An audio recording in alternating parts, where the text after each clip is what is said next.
آج مسجد اقصی کہہ لیں، قبلہ اول کہہ لیں، یا فلسطین کی سرزمین کہہ لیں، لہو لہال ہے، لہو لہال، بے قصور چھوٹے چھوٹے دودھ پیتے معصوم بچوں کو پر جو ہے وہ بمباری کی جا رہی ہے۔ یہ سلسلہ ابھی سے نہیں، ہر سال جو ہے ہم دیکھتے ہیں، بالخصوص ماہ رمضان میں، رمضان شریف کے موقع پر جبکہ مسلمان روزے سے ہوتے ہیں تب ہم اس طرح کی چیزوں کو دیکھتے ہیں۔ یہ ایک صدی سے یہ سلسلہ جاری ہے۔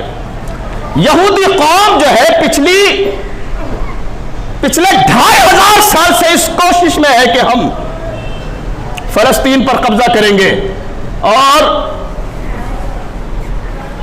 فلسطین کے تعلق سے یہودیوں کا ماننا یہ ہے کہ جو حضرت سلیمان علیہ السلام نے جو عمارت بنائی تھی وہ محل تھا، ہیکل سلیمانی اسے وہ کہتے ہیں۔ کیا کہتے ہیں؟ ہیکل سلیمانی۔ حضرت ابراہیم علیہ السلام جب آئے، آپ نے فلسطین کو بسایا، اس کے بعد میں کئی سارے اتار چڑھاؤ ہیں فلسطین کے حوالے سے، وقت مجھے اجازت نہیں دیتا تفصیل میں جانے کے لیے۔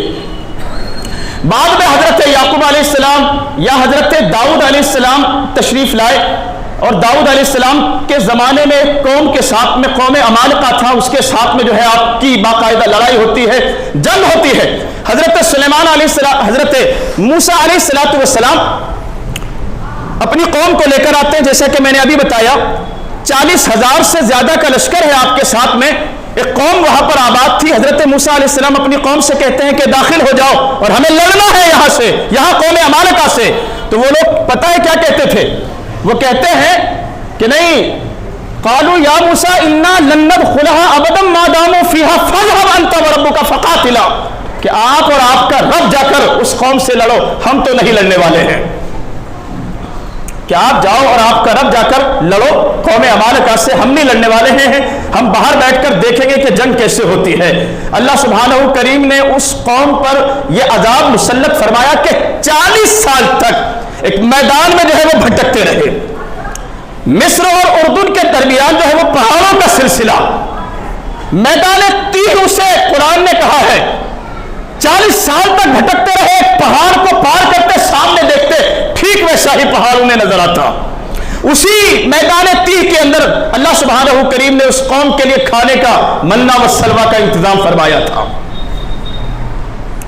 بعد میں حضرت یوشع علیہ السلام جو حضرت موسیٰ علیہ السلام کے خادم بھی تھے، وہ داخل ہوتے ہیں بیت المقدس میں، فتح کرتے ہیں یہودیوں کو، وہاں پر جو ہے آپ بساتے ہیں، بنی اسرائیل کو وہاں پر آپ بساتے ہیں۔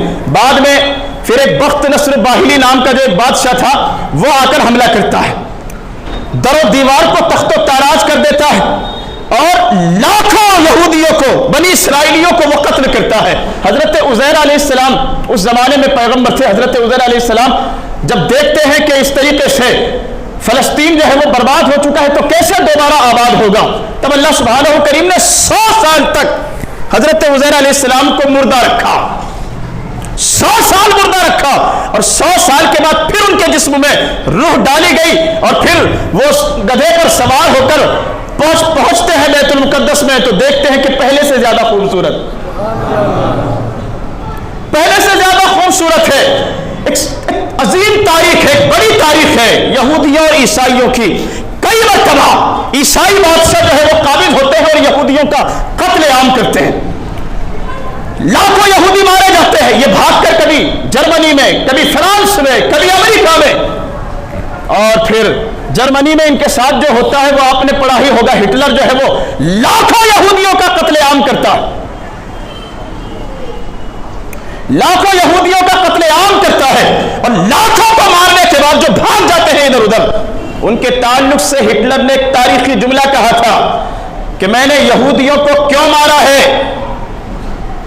بعد میں جب لوگ مجھے ظالم کہنے والے، ہتھیارا کہنے والے ان یہودیوں کی فطرت دیکھیں گے، ان یہودیوں کی فطرت دیکھیں گے تو انہیں سمجھ میں آ جائے گا کہ میں نے یہودیوں کو کیوں مارا تھا۔ آج سے 100 سال پہلے یہ جو بھٹکے ہوئے تھے ہٹلر کے ہاتھوں مارے ہوئے، دنیا کے الگ الگ خطوں میں، الگ الگ گوشوں میں بسے ہوئے، آج سے 100 سال پہلے 1914 میں یہ کوششیں کرتے ہیں، پھر سے جمع ہوتے ہیں، اور پھر سے جمع ہونے کے بعد یہ آباد ہونے کے لیے پہنچتے ہیں فلسطین.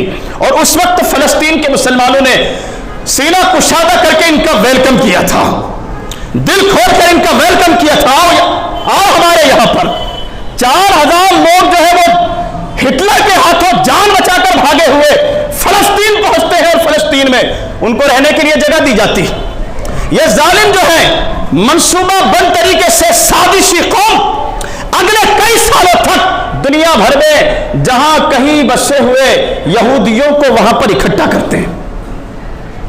دنیا بھر میں بسے ہوئے یہودیوں کو وہاں پر اکٹھا کیا جاتا ہے، یہاں تک کہ 1947 میں ان کی تعداد جو ہے وہ لاکھوں میں ہو جاتی ہے.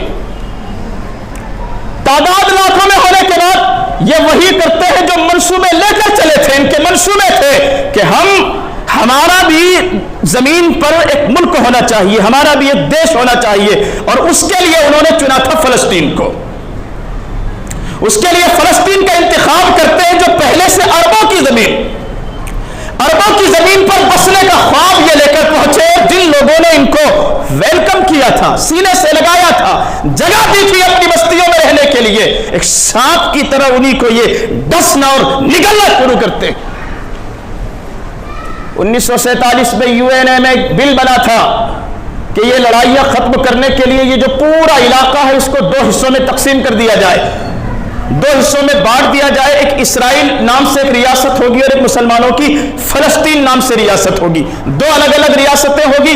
اور جو مسجد اقصیٰ ہے وہ کسی کے قبضے میں نہیں، وہ ایک آزادانہ ریاست ہوگی. وہاں پر عیسائیوں کے لیے بھی، مسلمانوں کے لیے بھی اور یہودیوں کے لیے بھی اختیارات ہوں گے جانے کے لیے. ایک ناجائز حکومت کی بنیاد رکھی گئی 1947 میں عربوں کی سرزمین پر. اور ہوا یہ کہ چاروں طرف سے عرب ممالک ہیں، عرب لوگوں نے تسلیم نہیں کیا کہ ہم اس طریقے سے کسی ناجائز حکومت کو تسلیم نہیں کریں گے. آج حال یہ ہے کہ جو غاصب جو قوم تھی جس نے قبضہ کیا تھا ظلم سے زمین پر، اس کو تسلیم کر لیا گیا. گوگل میپ پر آپ جائیں، تلاش کریں زمین پر نقشہ تو آپ کو اسرائیل دکھائی دیتا ہے، فلسطین دکھائی نہیں دیتا. گوگل میپ نے بھی جو ہے وہ فلسطین دکھانا بند کر دیا ہے. اور اس کے بعد سے یہ ظالم و جابر قوم لگاتار جو ہے وہ سازشیں کرتے آج اس نتیجے پر پہنچے ہیں کہ فلسطین کے 90% علاقے پر قابض ہو گئے. جو مسلمانوں کی جائیداد تھی، پراپرٹی تھی، گھر بار تھے، کاروبار تھے، کھیتیاں تھی، زمینیں تھی، اس پر انہوں نے قبضہ کیا. 90% جو زمین ہے فلسطین کی اس پر قابض ہوئے. اور ان کے منصوبے ہیں. منصوبے کیا ہے کہ ہم قیامت آنے سے پہلے وہ جو مسجد اقصیٰ ہے قبلہ اول، اس کو گرا کر اس کی جگہ پر ہیکل سلیمانی تعمیر کرنا ان کا مقصد ہے. اور اس کے لیے پوری دنیا میں بسے ہوئے جو یہودی بزنس مین ہیں، کاروباری ہیں، پوری دنیا بھر میں جو بسے ہوئے مالدار لوگ ہیں، جن کے پروڈکٹ، جن کے صابن، جن کے تیل، جن کے منجن، جن کے واش وغیرہ، جن کے پیپسی، تھمس اپ اور کوکا کولا جو ہے آپ شوق سے پیتے ہیں، جال پھیلایا ساری دنیا میں انہوں نے کمپنیوں کا، سافٹ ویئر وغیرہ کا. اور پھر اس کمائی کا استعمال وہ مسلمانوں کے خلاف کرتے ہیں. آپ سے کما کر اس پیسے کا استعمال مسلمانوں کے خلاف. اور ساری دنیا کے یہودی یہ چاہتے ہیں کہ جلد سے جلد قبلہ اول کو گرا کر، مسجد اقصیٰ کو گرا کر اس کی جگہ پر ہیکل سلیمانی تعمیر کیا جائے. ان کے جو عقائد ہیں، نظریات، ویسے تو کئی انبیاء کرام علیہ السلام بنی اسرائیل میں تشریف لائے، بہت سارے انبیاء کرام تشریف لائے، لیکن یہ بد باطن قوم، بدبخت قوم بعد میں جو ہے یہ اپنے آپ کو یہودی کہنے لگے. حضرت یعقوب علیہ السلام کا ایک بیٹا تھا یہودا، یہ اس کے نام پر اپنے آپ کو یہودی کہنے لگے. آپس میں بھی خوب لڑے آپس میں، کئی فرقے ہوئے، اور آخر میں جو ایک فرقہ بچا یہ اپنے آپ کو یہودی کہتے ہیں. لیکن ان کے عقائد و نظریات، کئی انبیاء کرام جس قوم میں بھیجے اس قوم کا حال یہ ہے کہ ان کے عقائد و نظریات جو مشرکین ہیں نا، 36 کوٹی کے ماننے والے، ان سے بھی زیادہ گندے اور بدترین اور غلیظ ان کے عقیدے ہیں. ایک خدا کو ماننے والے جو ہیں وہ بنی اسرائیل تھے، اب یہ جو ہے جو اپنے آپ کو انہی کی اولاد میں سے کہتے ہیں، یہ حضرت عزیر کو بھی خدا کا بیٹا کہتے ہیں، بہت سارے من گھڑت اور گندے واقعات و نظریات یہ اپنے اندر رکھتے ہیں، اور ان کا منصوبہ ہے دنیا میں یا تو اسلام رہے گا یا یہودیت رہے گی۔ ان کے منصوبے، ان کے عزائم ہیں کہ ہم دنیا سے اسلام کو ختم کر کے ہی دم لیں گے، اسلام کا نام و نشان ہم مٹا دیں گے، لیکن یہ بھول رہے ہیں اسلام کی فطرت میں قدرت نے لچک دی ہے، جتنا دباؤ گے اتنا ہی یہ ابھرے گا۔